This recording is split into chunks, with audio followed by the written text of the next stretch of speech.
Did you finish moving? I was putting my things together and finishing packing them into my suitcase when I was called from behind.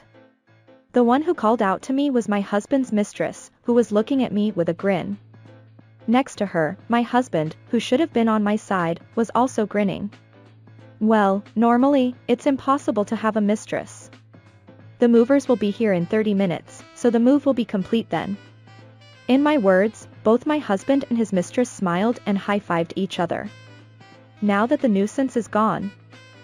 Yeah, that's right. From now on, it'll just be you and me.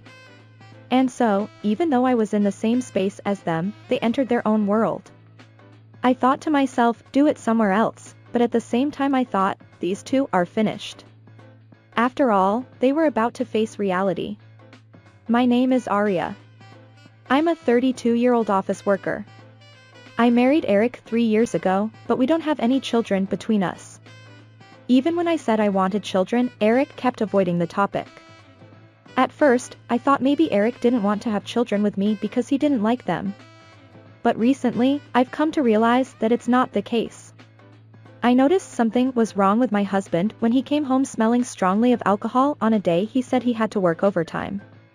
He was so drunk that he couldn't answer properly.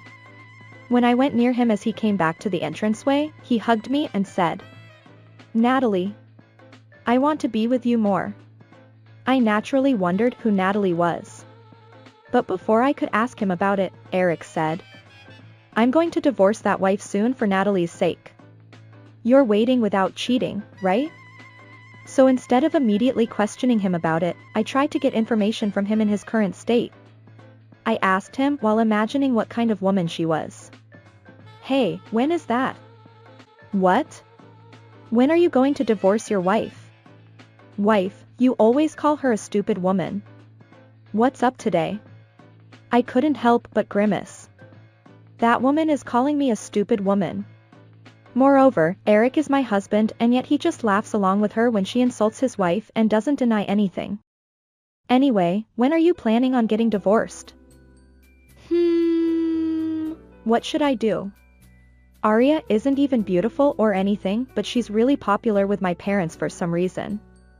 So first I'll tell my parents about Arya's bad side and fill in the moat. Wow, you're thinking about something like that? Amazing. Right? Even at work, I'm recognized as my father's successor and have a promising future. It's easy for me to come up with such a simple plan. He let go of me and puffed out his chest, saying, I thought, what a stupid sight, but I didn't say anything and just smiled at him. Wow, amazing. What are you going to do after filling the moat? Isn't it great? After filling the moat, I'll stick the divorce papers that I've hidden under the bed on his face. She'll be surprised when she finds out that I have already filled out the divorce papers. I bet she'll look like a complete idiot. I think your current face looks much more foolish than me. Anyway, I know he is serious about divorcing me. He'll have spread false rumors about me to his parents, isolate me, and then hand me the divorce papers. It may be a good strategy. However, it is only valid if I do not suspect that Eric is cheating on me and I am unaware of the contents of the plan. Now that I have heard the details of the plan from him and also suspect that he is dating a woman with similar sensibilities, the moment when both Eric and his mistress's lives are going to hit rock bottom may have been confirmed since the moment their affair was exposed. What will happen to this house if you kick out your wife? Well, this house was bought by my father, so it's only natural for me to continue living here. So I'll ask Arya to leave this house. The divorce will happen after my parents start hating Arya, so my father probably won't complain about kicking Arya out. I was relieved that I always kept my smartphone in my pocket. No matter how close I am to my in-laws, even if I tell them that their son is thinking such foolish things, my father-in-law and mother-in-law will not easily believe me. That's why I needed solid evidence. I took out my cell phone and started recording. I succeeded in making Eric talk about what he was going to do to me and what he knew about his mistress several times. I was preparing to go to my in-laws' house on the next holiday with that audio data. Then Eric came there. Are you going out? Yes, I'm going to talk to your father and mother now. When I said that, he made a face. From his point of view, the purpose of talking to my in-laws is to make me look bad, so he probably doesn't want me to get along with them.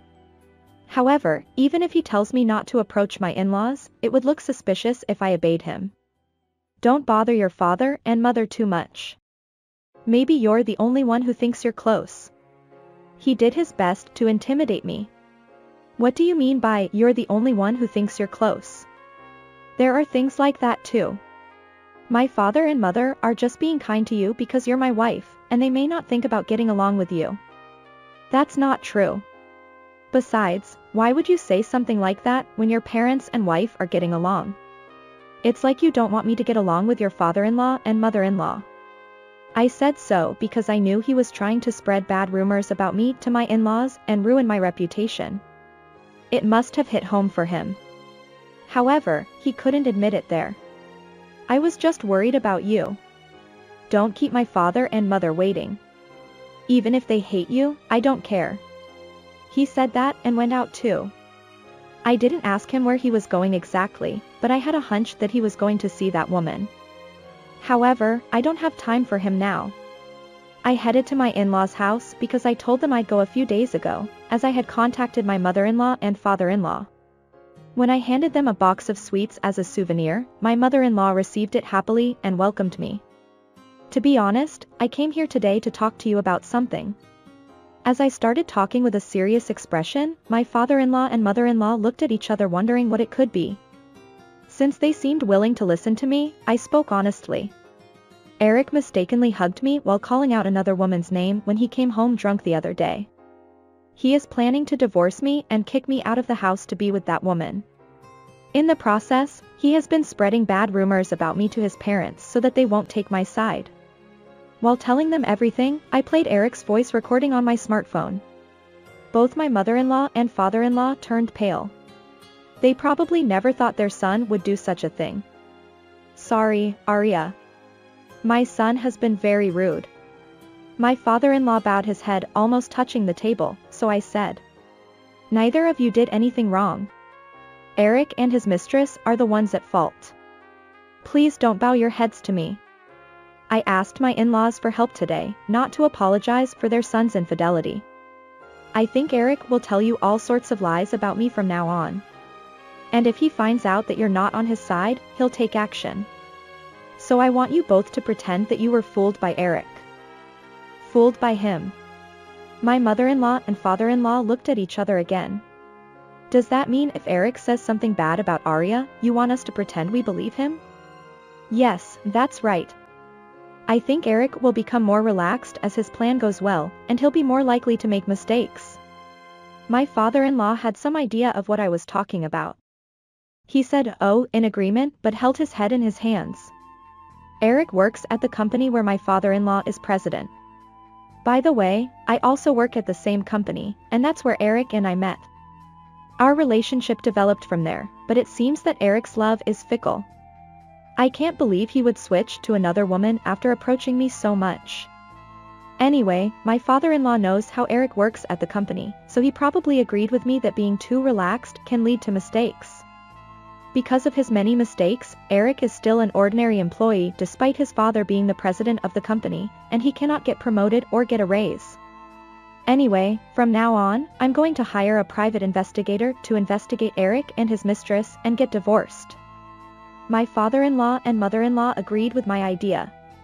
Maybe they were already close to me anyway, but they probably agreed because they are serious people who cannot forgive their son's infidelity. Anyway, now that I have their cooperation, all I have to do is wait for the private investigator's investigation and claim compensation for adultery from Eric and his mistress before divorcing him. However, Eric and his mistress acted faster than I did. I have someone I want to introduce you to today. Saying that, he brought a woman into the house. Her name was Natalie. She was a woman who was identified as Eric's mistress by a private detective agency. It seems that she and Eric met at an acquaintance's wedding and fell in love at first sight, according to a mutual acquaintance. They must have thought that I didn't know about their affair, so they were relaxed and made the stupid mistake of talking to others. Well, it was lucky for me, but even so, I was amazed that the private detective agency hadn't hidden it so much. When I heard that, I was amazed and said, I married a terrible man. Even though I was amazed by that alone, I never thought that Eric's mistress would be brought to my house. Moreover, Natalie, who was brought to this house, smiled and said, "You're such a stupid woman. Eric and I are getting along well in this house, and you're living carelessly without noticing it at all. Well, your affair was obvious. But I felt it would be tasteless to talk about the fact that your affair had been exposed here and now, so I decided to watch their behavior for a while longer." Then the two of them began to talk about what they had done as if they had accomplished something great. "Oh, that expensive bed we bought when you started living together? Natalie and I used it a lot. When you weren't at work." "That's right. You said you broke into your savings to buy it? It's such a great bed that we'll keep using it from now on. I work for the same company as Eric, and our company usually has weekends off, so I think Eric is working when I'm working. Did he skip work and bring Natalie home?" I had to explain it to my father-in-law, who is also the president later. "This house was bought by my father when you and I got married. In other words, it's my house. So you don't have the right to live in this house anymore because you are no longer loved by me. Pack your things now. What are your father-in-law and mother-in-law saying?" At my words, Eric looked at me with a triumphant smile. "My father and mother believe that you are a bad daughter-in-law because they heard it from me. If you don't like it so much, why don't you get divorced? They're also pushing for divorce with you. There is no one on your side." It seems that my father-in-law and mother-in-law pretended to be deceived by Eric as I requested. While relieved that the plan was going well, I headed for the bedroom, took out the divorce papers he had hidden under the bed, and returned to the living room. And I filled it out in front of him and Natalie. Both of them were curious about why I had divorce papers and why I wrote my name on them so easily. But apparently they were more happy about the fact that Eric and I were getting divorced. "Now we're done with this guy. Yay! Eric." They hugged each other and shared their joy together. As soon as I finished filling out my column, Eric snatched the divorce papers from my hand and left the house with Natalie happily. He probably wants to divorce while I haven't changed my mind and marry Natalie. After they were gone, I immediately contacted a certain place. It was a garbage collection company. The company agreed to come tomorrow, so I breathed a sigh of relief. All I had to do was pack up my things and prepare to move at any time. I had decided where to move since I started thinking about divorcing Eric, so I had been sending my belongings there little by little. So my belongings were packed in a large suitcase and put in cardboard boxes to be sent to my new place, and everything was settled. And the next day, Natalie asked me with a grin on her face as I finished packing my suitcase, "Have you finished moving?" Eric was also grinning like her next to her. These two must be excited that they can finally live together in this house as a couple. As I moved my suitcase, I said, "The movers will be here in 30 minutes, so the move will be complete then." Eric and Natalie smiled and high-fived each other at my words. "Now we can get rid of the nuisance." "That's right. From now on, it's just the two of us." And even though we were in the same space, they entered their own world. I thought, do it somewhere else, but at the same time, I thought, they're done for. Because I'm going to have the garbage collection company pick up the expensive bed I bought and all the convenient furniture, appliances in this house. After 30 minutes, as scheduled, a garbage truck stopped in front of our house. Eric and Natalie smiled and let the workers into the house as if they were getting rid of me. Then I said to the worker, "The biggest thing is the bed in the bedroom. Also, please take the refrigerator, microwave oven, and sofa." Eric and Natalie, who were listening to my words next to me, opened their eyes wide. Of course, I thought so. They wanted those, but I was trying to have the garbage collection company pick up the necessary bed and appliances. Wait a minute. The bed and money are mine. Don't do whatever you want. Eric grabbed my shoulder and said that to me, but I shook his hand off. As you know too well, I bought that bed with my own salary. And also furniture and appliances. You said it was too much trouble to go to an electronics store, so I chose them and bought them with my money. Everything in this house except for things like what you bought for your hobby is something I bought. When Natalie heard my words, she glared at Eric. Hey. That's not what you said. Everything that belongs to my wife belongs to me. He said she couldn't do anything and would just leave penniless. She confronted Eric. I was betrayed by my husband who cheated on me, but he had no right to say that I would leave penniless. Of course, I'll claim damages for your affair from both of you. Please look forward to receiving a certified letter from a lawyer. As you said before, this house belongs to your father-in-law, so please discuss what you want to do with him from now on. Eric seemed to remember his father's existence in my words, and he quickly returned to his grinning expression. My father is your company's president. That means you'll be fired for making me angry. I'm his only son. Even if he hesitates, if I talk to personnel, I'll kick you out of the company right away. While the movers were carrying the luggage, Eric was boasting of his victory to me. Since I had already cleaned up, the house was empty. I'll ask my father to buy new appliances, furniture, and a luxury bed. It's embarrassing to say that you can't buy it with your own money, but he doesn't seem to understand that. I left the house with my suitcase after the movers finished their work. However, a few minutes later, it seems that Eric and Natalie's house was invaded by his parents. Eric, who thought they were both on his side, introduced Natalie with a smile, but his parents glared at her and said, "We've decided to put this house up for sale. Get out now."